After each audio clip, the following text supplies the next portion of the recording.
The air in the room tasted of sterile plastic and fading lavender. Emma stood by the bedside, her fingers tracing the cold, rigid tubing of the oxygen mask. It was a fragile connection, a thin line between breath and silence. The heart monitor pulsed in the corner, a steady, rhythmic reminder of a life hanging by a thread. She watched the needle jump, trying to sync her own breathing to the machine, but the cadence felt alien. Every beep cut through the stillness, sharp and demanding. She did not move, she did not speak. The weight of the room pressed against her shoulders, heavy and suffocating. She looked down at the hand resting on the thin sheet, the skin translucent and still. The silence here was not empty. It was thick with the pressure of what was coming. She gripped the edge of the metal frame until her knuckles ached, waiting for a sign that never came. Her gaze drifted from the bed to the nightstand. There, a small silver frame caught the dim light. Emma reached out, her fingers hovering over the glass before she picked it up. Inside, a photograph captured a different world. Her mother stood under a summer sun, head tilted back, laughing at something just out of frame. Her hair was windblown, wild and full of life. Emma turned the frame toward the bed, holding it up like a mirror. The comparison hit her with the force of a physical blow. The woman in the photo was vibrant, anchored in the world, while the figure beneath the thin hospital sheet seemed to be dissolving into the mattress. She traced the edge of the photo, feeling the texture of the paper. It was a relic of a person who no longer existed. The laughter in the picture felt like an accusation, a sharp reminder of everything that had been stripped away by the steady, clinical hum of the machines. She set the frame back down, but her hand lingered, the cold metal of the nightstand biting into her skin. The woman in the bed was a stranger. The silence in the room was absolute until the bedroom door groaned on its hinges. The sound was thin and sharp, cutting through the low-frequency hum of the medical equipment. Emma did not turn her head, but her posture stiffened. A long, distorted shadow crawled across the hardwood floor, stretching from the hallway and climbing the foot of the bed. Thomas stepped into the room. He moved with a heavy, uneven gait, his weight shifting from one foot to the other. He stopped near the doorway, his eyes rimmed with red, the skin beneath them puffy and dark. He stood there for a moment, watching the rhythmic rise and fall of the oxygen mask. The air in the room seemed to thicken with his arrival. He let out a long, ragged exhale that sounded like a shudder. He took another step forward, the floorboards creaking under his weight. "Still awake?" he whispered.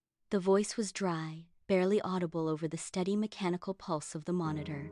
He stood in the doorway, a looming presence. Thomas drifted toward her, his movements slow and deliberate. He reached out, his hand hovering in the air near her shoulder, fingers twitching as if testing the temperature of the space between them. He wanted to anchor her, to pull her back from the edge of her own thoughts. Emma watched his hand approach. Before his palm could make contact, she pivoted away, her shoulder dipping sharply to break his reach. She stepped toward the window, putting the width of the room between them. Her hands balled into fists at her sides. Her knuckles turned white, the skin pulled taut over bone, revealing the intensity of the anger she was working to suppress. Thomas let his hand fall to his side, his fingers curling into a loose, empty grip. He stood frozen in the center of the room, his gaze fixed on the back of her neck. The air between them felt brittle, charged with the weight of things left unsaid. Emma did not look back. She stared at the reflection of the room in the dark window pane, her jaw set hard. The silence returned, jagged and waiting. Emma turned her gaze to the heart monitor.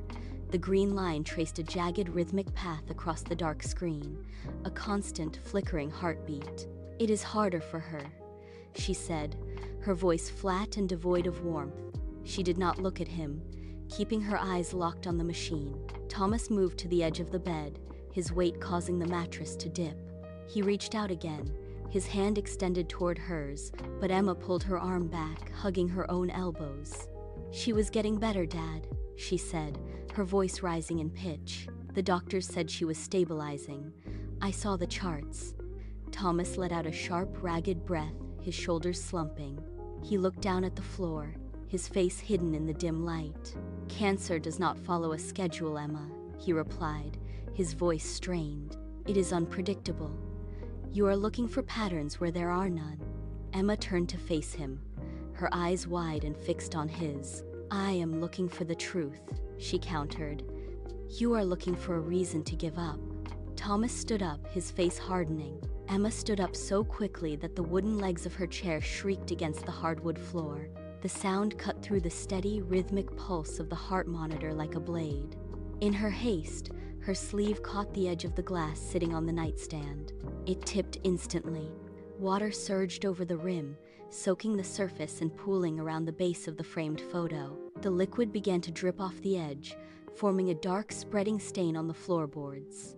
Thomas flinched, his hands coming up as if to catch the falling glass, but he was too late. He watched the water run, his mouth opening to speak, but no sound emerged. Emma did not look at the mess. She did not look at the photo. She turned her back on the bed, her boots hitting the floor with heavy, deliberate strikes. She walked toward the door without pausing, her pace rapid and uneven. She reached the threshold and pushed past the frame, her shoulder clipping the door jamb. She did not look back at the room, the monitor, or the man standing in the spreading puddle. She moved into the hallway. Emma reached her room and slammed the door. The wood vibrated, the latch clicking into place with a sharp, final sound. She did not wait for the echo to fade.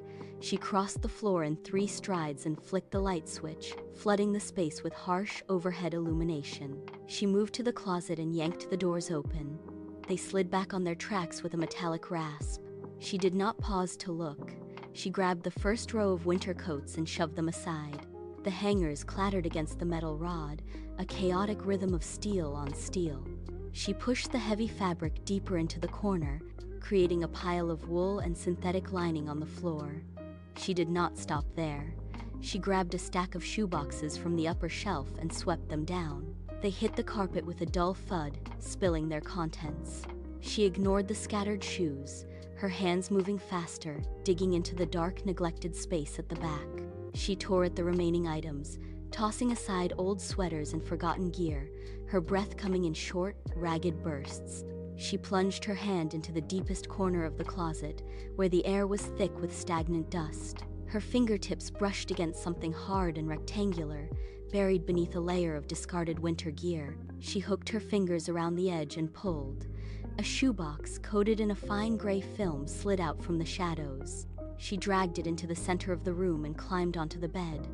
The lid was taped shut with brittle, yellowed adhesive. She jammed a fingernail under the edge and ripped it upward, the sound of tearing paper echoing in the small room. She tipped the box over. A cascade of items tumbled onto the quilt. Old birthday cards with faded glitter, pressed flowers that crumbled into dry flakes upon contact, and bundles of handwritten notes tied with fraying twine. She pushed the cards aside with the back of her hand, her movements sharp and impatient. She sifted through the pile, tossing aside a ribbon and a dried carnation. She was looking for a specific weight, a specific texture. Her palm pressed down into the center of the heap. The bottom of the box was lined with a thin layer of dust and a single forgotten photograph. Emma swept the last of the dried flowers away, her fingers catching on something stiff beneath the cardboard base. She pried at the corner, hearing the dry snap of old adhesive giving way. A yellowed envelope emerged from the shadows of the box. It was thick, the paper brittle and discolored by time. She lifted it into the light. The ink on the front was faded to a ghostly, washed-out gray, barely legible against the parchment. She held it with both hands, her thumbs tracing the rough, uneven edge of the flap. Her fingers shook, a fine tremor moving from her wrists to her palms. The air in the room felt heavy, still, as if the house itself were holding its breath. She turned the envelope over, the paper crinkling under the pressure of her grip. She slid her index finger beneath the seal. The sound of the paper tearing was sharp, a sudden intrusion in the silence.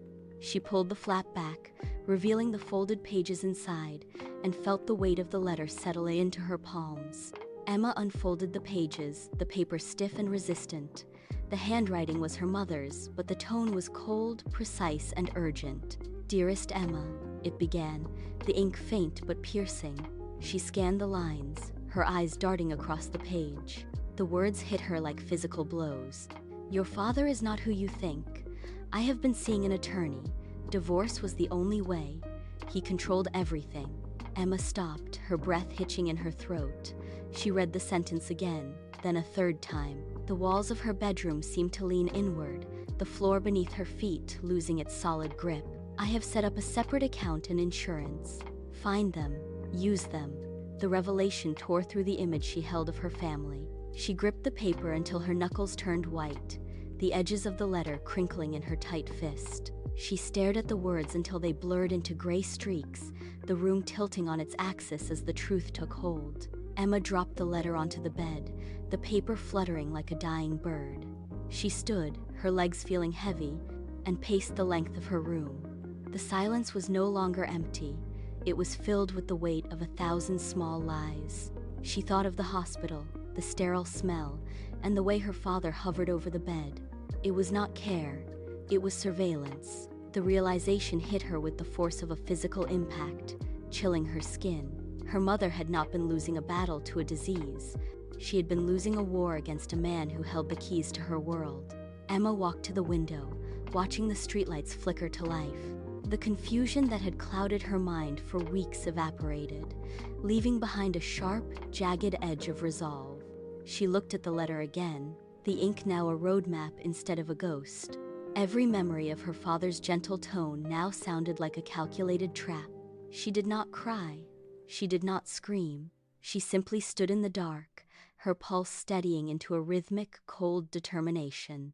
She picked up the letter, folded it, and tucked it into her pocket. The sun had barely crested the horizon when Emma stepped out of the house. The morning air was sharp, biting at her skin, but she barely felt the cold.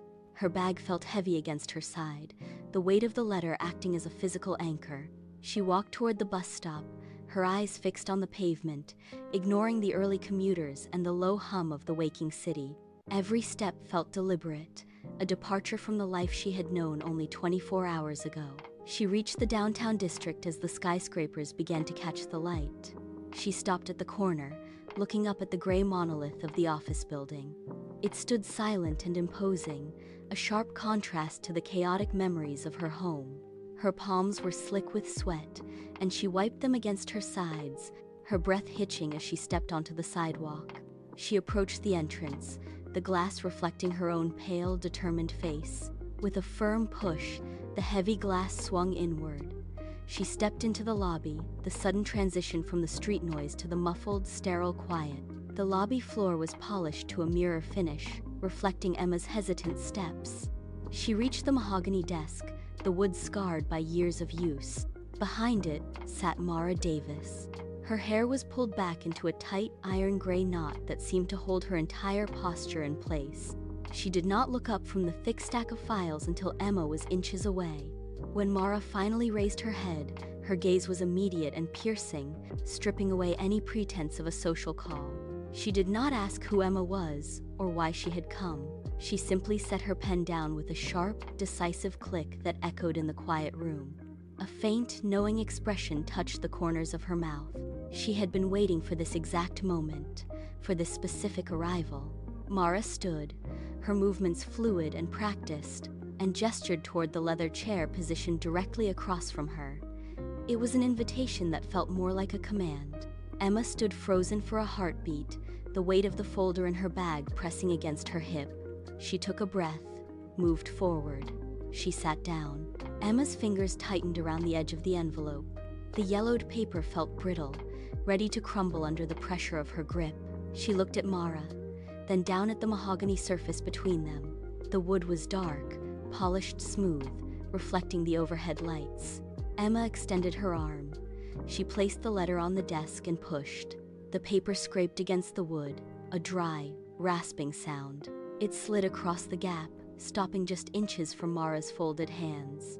The movement felt final, like dropping a stone into a deep well. Emma withdrew her hand and clasped them in her lap, her knuckles turning white.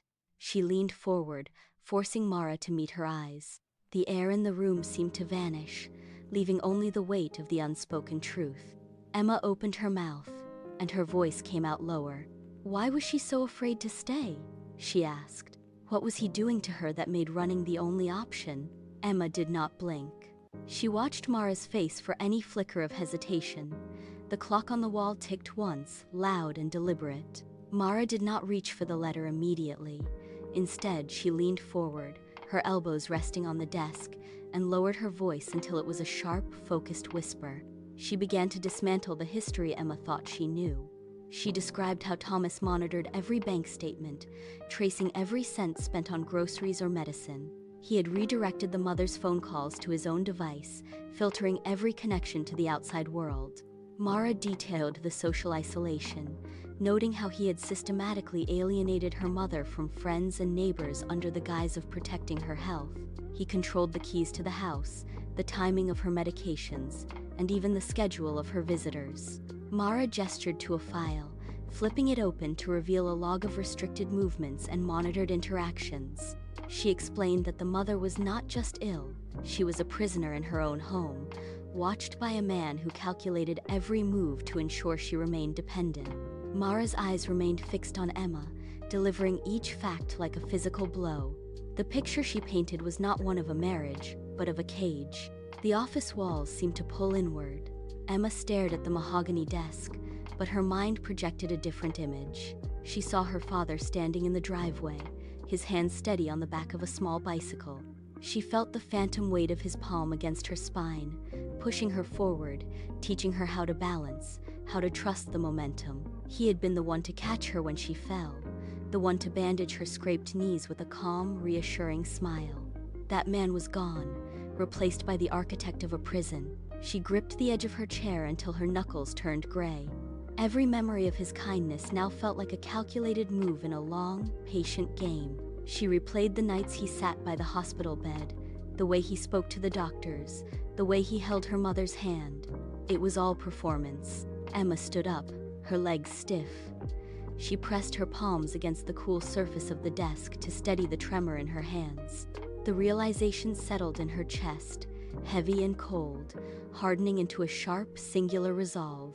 Mara watched Emma struggle to find her footing. She reached into the bottom drawer of her desk and pulled out a heavy manila folder. The paper was thick, textured, and stiff. Mara placed it on the mahogany surface and pushed it slowly toward Emma. The folder slid across the wood with a dry, rasping sound that seemed to echo in the quiet office. Emma did not reach for it immediately. She looked at the metal clasp, then back at Mara. Mara tapped the top of the folder with a manicured nail. She explained that the mother had visited the office exactly 1 year ago, under the pretense of a routine checkup. During that visit, she had bypassed all previous agreements.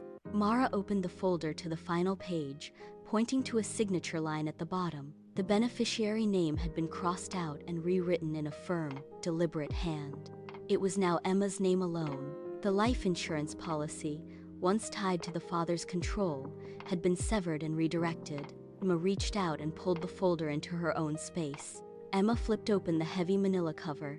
The first page was a summary of assets, typed in crisp, black ink. She scanned the lines, her eyes widening as she reached the bottom. The total was not just a safety net, it was a fortune. She read the figure again, then a third time, counting the zeros to ensure her mind was not playing tricks. This was enough to vanish. She could cross borders, change her name, and build a life in a place where her father's reach could never extend. The numbers seemed to vibrate on the page, transforming from abstract digits into the keys to a cage door. She looked up at Mara, who sat perfectly still, watching her reaction with a knowing, steady gaze. Emma looked back down at the document. The weight of the folder in her lap felt different now. It was no longer just paper, but a physical manifestation of her mother's final, desperate gamble. She closed the folder with a soft thud. The silence in the office was no longer suffocating. It was the sound of a new beginning. She was ready. Emma stepped out into the bright, harsh glare of the afternoon. The city noise felt distant, muffled by the internal hum of her own thoughts. She tucked the folder deep into her bag, the sharp corners of the manila paper pressing against her hip with every stride. It was a heavy, constant reminder of the truth she now carried. She walked to the train station, her movements mechanical, her eyes fixed on the pavement. Every passerby seemed to exist in a world of simple, transparent lives, unaware of the deception she had just uncovered. When she finally reached her driveway, The house stood silent under the late sun. It looked exactly as it had that morning, yet the perspective had shifted entirely. The windows, once familiar, now appeared like eyes watching her return to a theater of lies. She stopped at the edge of the porch, her hand gripping the strap of her bag, until her knuckles turned pale. The folder inside felt like lead, dragging her pace down, forcing her to acknowledge the gravity of the threshold she was about to cross. She took a long, steadying breath, feeling the cool air hit her lungs. The front door was just a few feet away. She reached for the handle and pushed it open. The house was unnervingly quiet. The air inside felt stagnant, trapped between the walls like a held breath. Emma walked through the hallway, her footsteps muffled by the carpet, each one deliberate. She did not head for the kitchen or the living room. She moved toward the dining area, where a single light cast a dim yellow glow over the table. Thomas was there. He sat slumped in his chair, his head buried deep in his hands, his shoulders hunched as if bearing an invisible crushing weight. He did not hear her approach. He was utterly still, a man stripped of his usual armor. The folder in her bag felt like a live wire. She stopped a few feet behind him, watching the way his fingers dug into his scalp. He looked small, diminished, and profoundly tired. The silence stretched, heavy and suffocating, until the floorboards groaned under her shift in weight. Thomas flinched. He turned slowly, his eyes bloodshot and rimmed with a dull, hollow exhaustion.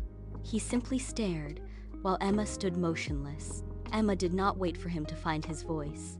She reached into her bag, her fingers finding the crisp edge of the yellowed envelope. She pulled it out, the paper crinkling sharply in the quiet room. With a steady motion, she placed the letter on the mahogany surface, sliding it forward until it rested directly under his gaze. Thomas looked down, his brow furrowing as he recognized the handwriting. He reached out, his fingers hovering for a heartbeat before they touched the aged paper. He unfolded it, the movement slow and deliberate. As his eyes scanned the faded ink, the tension in his shoulders shifted. He read the first few lines, then the middle, then the final, damning instructions. The air in the room seemed to thin. His grip on the paper tightened, his knuckles turning a stark, bloodless white. The color began to leach from his skin, leaving his face a sickly, pallid gray. His jaw went slack, and his eyes widened. The silence in the room was absolute, broken only by the ragged sound of his breathing. Thomas let the letter slip from his fingers, the paper fluttering to the table like a fallen leaf. He stood up, his chair scraping harshly against the floor, and took a stumbling step toward her. His eyes were bright with moisture, the red rims stark against his pale skin. "Emma, you have to listen," he began, his voice thin and cracking at the edges. He reached out, his hands trembling as he hovered in the space between them, not daring to make contact. "I loved her. I never meant for any of this to happen. I never meant to hurt anyone." He shook his head, a frantic, repetitive motion, as if trying to shake away the contents of the letter. "It was never about control. It was about keeping us together, keeping the family whole." He took another step, his face twisting into a mask of desperate pleading. He looked at her, searching for a flicker of recognition, a sign that she might believe his version of the past. "I did what I thought was right for her, France, though what I thought. Please, you have to understand." He stood there, exposed and pleading, his hands held out in a gesture of supplication, waiting for her to bridge the distance he had created. Emma watched his hands, then his face, but her expression did not shift. She did not blink.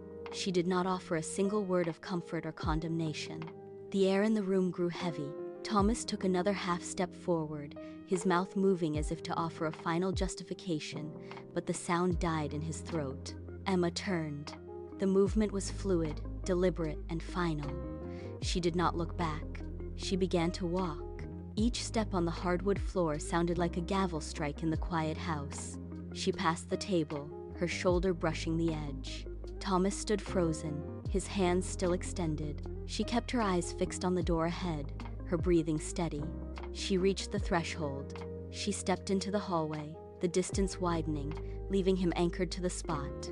Emma crossed the threshold and pulled the heavy door shut behind her. The wood groaned against the frame as she gripped the handle. She slid the bolt into place with a sharp, metallic click that echoed through the small room. She did not move away immediately. She pressed her forehead against the cool, painted surface of the door, her eyes squeezed shut. Outside, the house remained deathly quiet. She could hear nothing from the dining room, not even the sound of Thomas breathing. Her heart hammered against her ribs, a frantic rhythm. She pushed herself off the door and walked to the bed, her movements stiff and mechanical. She reached into her pocket and pulled out her phone. The screen illuminated the room with a cold blue light, casting long shadows against the walls. She stared at the device, her thumb hovering. The air in the room felt thin and difficult to draw into her lungs. She took a deep, steadying breath, forced her fingers to stop trembling. The silence of the house pressed in on her, but the decision was already made. She stood in the center of the room, waiting for her pulse to slow. Emma stared at the contact name on the screen. The letters seemed to vibrate under her gaze. She pressed the icon, and the phone screen shifted to a call interface.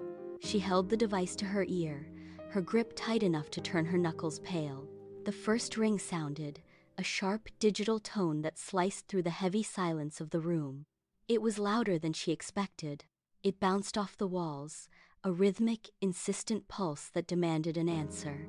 She stood perfectly still, her eyes fixed on the door, listening to the second ring. The sound filled the space, turning the small bedroom into a vacuum of anticipation. She did not pace, she did not fidget. She simply waited, her breath held, her ears tuned to the electronic cadence. The third ring echoed, vibrating against her cheek. Each interval felt like an eternity, stretching the tension until the air itself seemed to hum with the frequency of the connection. The fourth ring began, steady and unwavering. She closed her eyes, letting the sound anchor her to the present moment, ready to step across the threshold of her new reality. The ringing cut off abruptly, replaced by the faint, static-filled silence of an open line. Emma stood motionless, the phone pressed hard against her ear. Her pulse thudded in her fingertips. On the other end, the silence stretched, heavy and expectant, waiting for her to break the seal on her old life. She took a breath, feeling the air fill her lungs with a clarity she had not known for years. The hesitation that had plagued her all day evaporated, leaving behind a cold, sharp resolve. "I am ready," she said, the words clear and deliberate. She paused, the weight of the statement settling into the room. "I am ready to start over." The connection held, the line humming with the promise of a new beginning. She did not look back at the room. The voice on the other end murmured a brief, affirmative response, a final instruction that confirmed the path was clear. Emma listened, her eyes tracking a single dust mote dancing in the light of the desk lamp. She did not need to hear more. The plan was set, the bridge was built, and the bridge was now ready to be crossed. She pulled the phone away from her ear, the screen glowing with the call timer before she tapped the red button. The click was sharp, a mechanical snap that echoed in the quiet bedroom like a gavel striking wood. It was a final sound, a definitive severance of the tether that had bound her to this house for so long. She lowered her hand, the phone feeling heavier now, a tool of her own agency rather than a burden. The silence that followed was different. It was no longer the suffocating quiet of a house under siege, but the vast, open silence of a blank page. Emma turned toward the dresser where the small frame sat. The afternoon light caught the glass, creating a glare that obscured the image for a second. She reached out, her fingers hovering just inches from the surface before she finally touched the cool, smooth edge.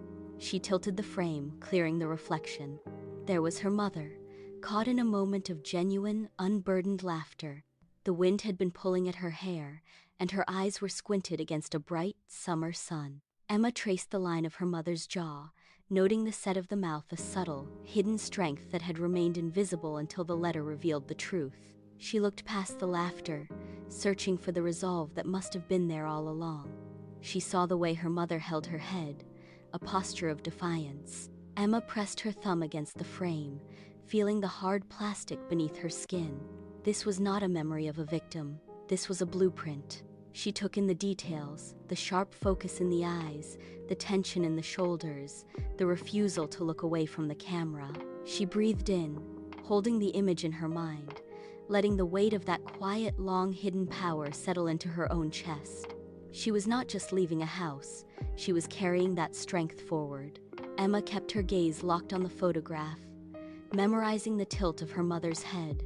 The silence in the room seemed to press in, waiting for her next move. She did not rush. Instead, she let her hand slide from the edge of the frame to the top, her grip firm and deliberate. With a slow, steady motion, she pushed the top of the frame forward. The base scraped against the polished wood of the dresser, a dry, rasping sound. She watched as the glass face hit the surface, the image vanishing into the dark wood. The photograph was gone. The memory was no longer a beacon to be studied, but a chapter to be closed. She pulled her hand back, her fingers tingling from the contact. The dresser looked different now, a flat, empty plane of wood where the past had once stood guard. She did not look back. She shifted her weight, the floorboards creaking under her boots as she turned away from the dresser. The air in the room felt lighter. None of it reached her. She had severed the last physical anchor, and the room was finally just a room. Emma turned her attention to the corner of the room where her bag waited. It was heavy, packed with the essentials of a life she was about to reclaim. She crossed the floor in 3 long strides, the soles of her shoes silent against the carpet. She gripped the leather handle, feeling the familiar resistance of the weight. She hoisted it, the strap digging into her shoulder, a physical reminder of the burden she was finally choosing to carry on her own terms. She did not hesitate. There was no need to look back at the dresser or the empty space where the photo had been. The room had become a transit point, a place she was already leaving behind. She swung the bag to her side, her movements sharp and efficient. She walked toward the door, her stride lengthening with every step. She reached for the handle, her palm pressing against the cold metal. The lock clicked, a sharp, metallic sound that signaled the end of her confinement. She pulled the door open, the hallway light spilling into her room. She stepped over the threshold, her focus fixed on the space beyond.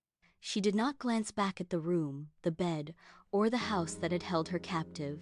The hallway stretched out before her, a long, narrow corridor of shadows and muted light. Emma walked with a steady, rhythmic gait, her boots striking the hardwood with a clarity that surprised her. Each step felt lighter than the last, as if the floorboards themselves were releasing their hold on her. She passed the living room door, the space where Thomas sat in the dark. From inside, she heard the faint, ragged sound of his breathing. She did not slow down. She did not turn her head. She focused entirely on the distance ahead. The air in the hallway was cooler, smelling of dust and old wood, but it lacked the suffocating weight of the bedroom. She felt the muscles in her legs tighten, a surge of kinetic energy driving her forward. Her grip on the bag tightened. She was moving away from the silence, away from the lies, and into a space that belonged only to her. The front door loomed ahead, a massive slab of dark wood that had served as her boundary for years. Emma stopped just inches from the threshold. The foyer was still, the air thick with the scent of floor wax. She stood perfectly still, listening to the house settle around her, the groaning of the floorboards, the distant hum of the refrigerator. These sounds no longer held any authority over her. She shifted the weight of her bag, the strap sliding against her shoulder. She looked at the door, tracing the grain of the wood with her eyes. This was the final barrier. She took a long, deep breath, pulling the air deep into her lungs. It was cool, sharp, and for the first time, it felt entirely clean. She reached out, her fingers hovering over the brass knob.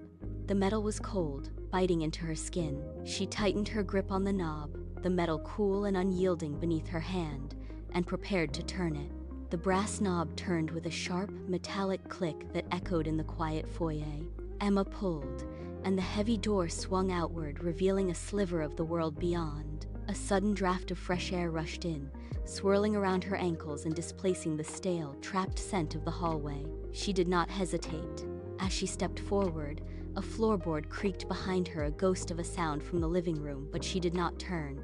She kept her gaze fixed on the porch, her boots crossing the threshold in one fluid, deliberate motion. The transition was instantaneous. The hum of the house vanished, replaced by the distant, rhythmic sound of traffic and the rustle of leaves in the wind. She reached back, her fingers finding the edge of the door. With a steady, controlled pull, she drew it toward the frame. The latch caught with a solid, final thud. She adjusted the strap of her bag, took one long, deep breath of the open air, and walked down the steps, leaving the silence of the house behind forever. The sidewalk felt different beneath her boots, harder, wider, and leading somewhere new. Emma stopped at the curb, the edge of the property line now a distant memory behind her. She looked ahead, where the street stretched out in a long, unbroken ribbon of gray asphalt. A gentle breeze caught the stray hairs at her temples, pulling them back. Then, the sun broke through the canopy of the overhead trees. It hit her face, a sudden, warm pressure. She closed her eyes for a second, letting the heat sink into her skin, washing away the lingering chill. When she opened them, the world looked sharper. The colors of the neighborhood seemed to vibrate with clarity. She breathed in, the air tasting of asphalt and blooming jasmine, and kept walking. Emma adjusted the strap of her bag, feeling the solid, heavy presence of the folder pressing against her side. It was a grounding weight, a tangible anchor to the future she had chosen. She shifted the weight slightly, ensuring the bag sat securely against her shoulder, and checked the buckle with a quick, practiced flick of her fingers. The contents inside were no longer just paper, they were the keys to a life she had never been allowed to imagine. She walked with a new cadence, her stride lengthening as the neighborhood houses gave way to the busier, louder rhythm of the main road. The city noise rose to meet her, the hiss of tires on pavement, the distant rumble of a bus, the chaotic symphony of a world that did not know her name. She reached the corner, paused for the light to change, and watched the traffic flow past like a river. When the signal turned, she stepped off the curb, merging into the crowd. She was anonymous, she was prepared, and for the first time in her life, she was entirely free. The transit hub was a cavern of echoes and rushing footsteps. Emma navigated the crowd, her movements fluid and purposeful. She reached the ticket kiosk, the screen glowing with a list of destinations that sounded like promises. For a heartbeat, she stopped. The sheer scale of the choice pressed against her, a sudden, sharp reminder of the life she was leaving behind. She looked at her reflection in the dark glass of the kiosk, a stranger, someone she was only just beginning to know. She tapped the screen, selecting a city 300 miles away. The machine hummed, printing a slip of paper that felt thin and fragile. She tucked the ticket into her pocket, the paper crinkling against her palm. The announcement system crackled to life, a metallic voice calling out departures. She turned toward the platform, her boots clicking rhythmically against the polished floor. She did not check her phone. She did not look for faces in the crowd. She walked past the rows of waiting passengers, her gaze fixed on the open doors of the train. As she stepped across the gap, the metal groaned. The train accelerated, the rhythmic clatter of wheels on steel becoming a steady, hypnotic pulse. Emma sat motionless as the urban sprawl dissolved into patches of green and gray. She pulled the folder from her bag, the edges of the paper crisp against her skin. She scanned the documents one final time, the numbers, the signatures, the proof of a life reclaimed. There was no hesitation now, only the cold clarity of facts. She slid the papers back into the sleeve and tucked them deep inside her bag, zipping it shut with a sharp, decisive sound. The metallic click echoed in the quiet carriage. She leaned back, the seat vibrating with the train's speed. Outside, the sun began to dip, casting long golden shadows across the fields. She watched the light catch the glass, turning the world into a bright, indistinct haze. The past was a locked room she had finally walked out of, and the key was now hers alone. She turned her face toward the window, watching the horizon expand. The train surged forward, cutting through the landscape, carrying her toward a destination that belonged entirely to her. She was finally, irrevocably, gone. The train plunged into the tunnel, and the world outside vanished. Darkness pressed against the glass, turning the window into a black mirror. Emma watched her reflection float in the void. The roar of the wheels amplified, a deafening wall of sound swallowing everything. She did not blink. For 10 seconds, there was only the rush of air and the absence of the past. Then, a pinprick of light appeared ahead. It grew rapidly, blowing out the darkness. The tunnel mouth framed a wide, empty valley. No buildings, just wind moving through tall grass. Emma exhaled, a slow release of breath. The train surged forward into the light.